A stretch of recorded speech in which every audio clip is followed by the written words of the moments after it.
What's up? This is David, and this is a story of how a salesperson unsold me on an offer. And it's a lesson and a story that I will never forget. And this is for established high ticket coaches. And yeah, so this is a lesson that I will probably never forget in terms of marketing and sales and human dynamics, and just realizing that there is just there's a million and one ways to sell something, and you don't necessarily have to do it one type of way. Okay, so this story, in fact, I was so traumatized by this story, right, that even though it has occurred over 10 years ago now, I still remember it vividly, right? It has it's almost like a trauma. Really, that's how bad of an event that this event was for me. Okay, I still remember it very vividly. So this is a story of how a gym salesperson, they try to hard close me, right? And here we have an image of a gym salesperson, and this is a ChatGPT. But this is a story of when I first came to Korea. Maybe not first, came to here a little before then, but I was looking for a new gym, right? And those of you that don't know, I live in Korea right now, Seoul, South Korea, and I've been living here for over 10 years. But I was looking for a gym, and this one gym I kind of wanted to check out, right? So the salesperson or manager or whoever it was, he brought me to the desk, and then we were talking, right? So I had questions about the gym, and he was answering them and stuff like that, right? But the thing is, he wouldn't let me go. So what I mean by that was I remember it got to a point where I was like, okay, answered all my questions, and then I was like, okay, I'll think about it. Yeah, okay, let me think about it. And then he was like, what do you have to think about? And I was like, I don't know, I just want to go over everything we discussed and think about it, And he's like, oh, why? Why do you have to think about this?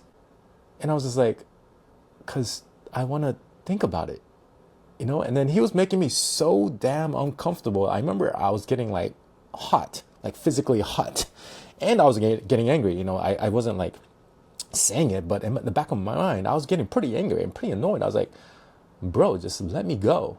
And he kept pestering me and kept drilling into that, no, what's there to think about? I think I presented all the information and yada yada, and I was just like, bro, I just want to think about it, dude.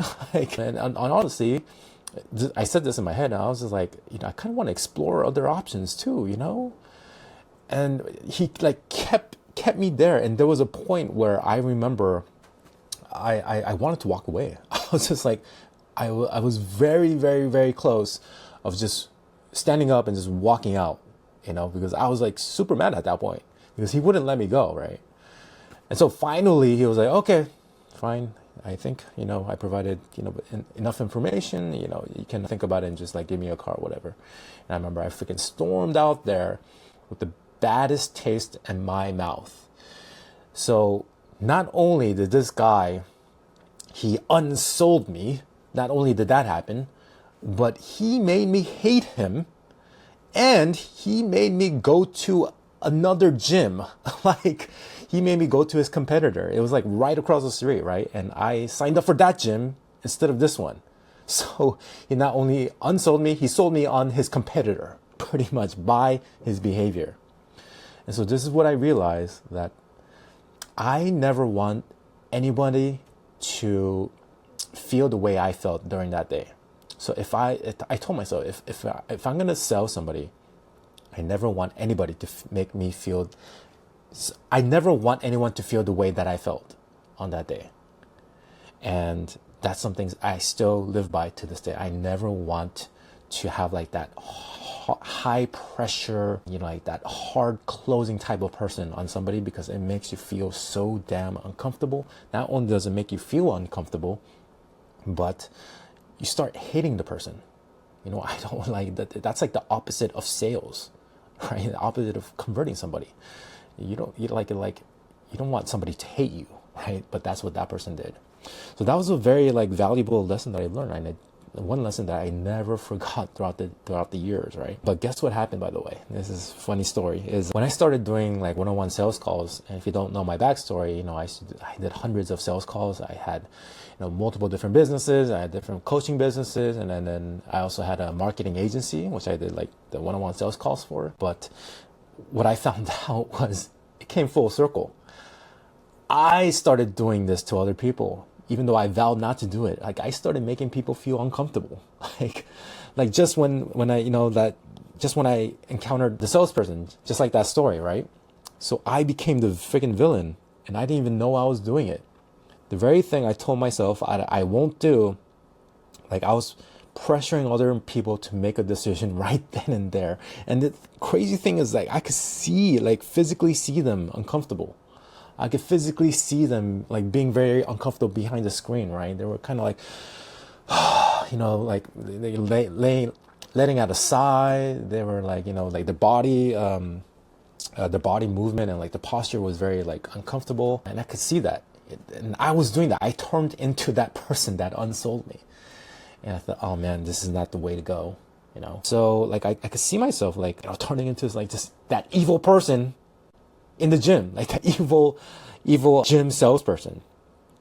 And so like a sales call is sometimes a very pressured way of converting somebody. And there are 1,000 different ways on how you can, get somebody into your offer.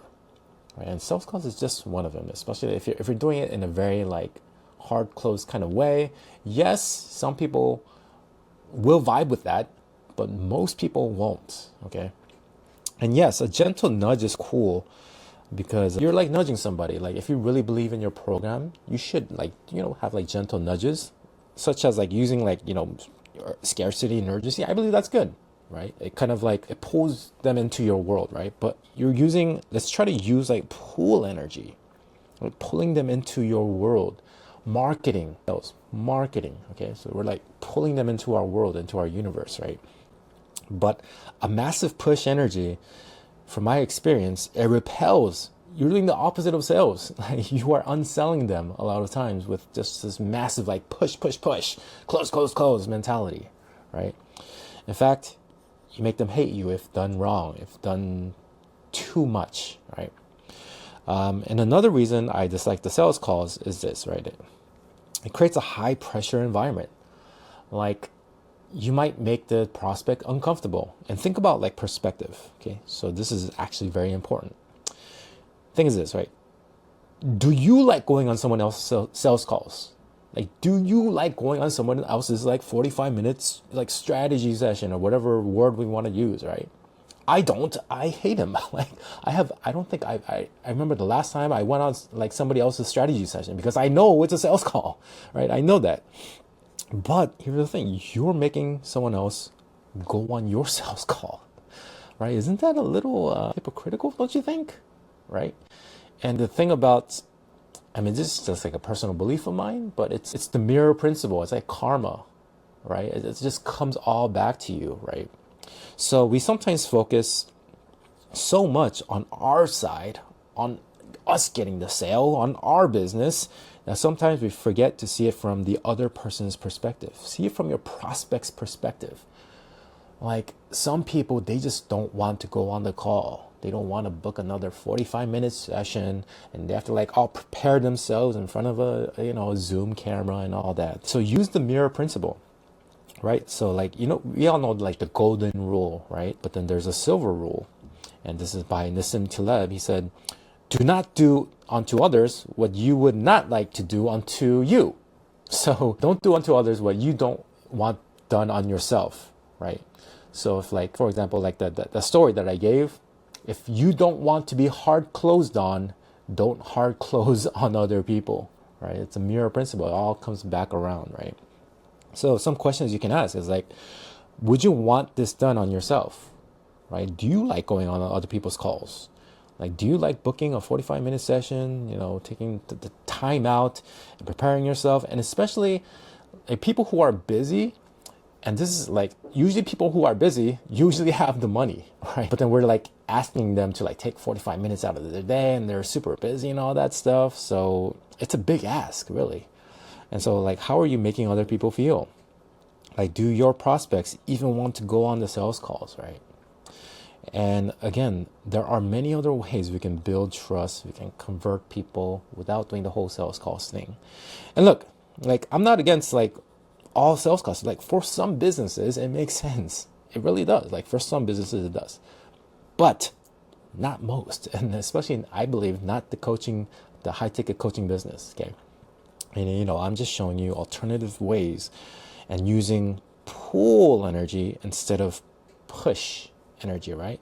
So the next time you look in the mirror, it'll look like you're looking at a good person rather than an evil person, right? So like, remember how I was looking in the mirror and I saw like that evil person, like I was turning into that hard closer myself.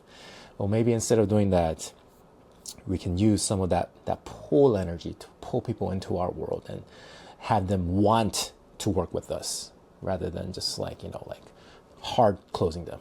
So that's all I had for this video. So if you are an established coach and want to learn more about selling without calls and using more of an attractive energy, using more of a pull energy rather than a push energy, you can watch this video now to learn more about selling with digital leverage instead. I believe it's super sick, and I believe it will help you out in your high ticket coaching business.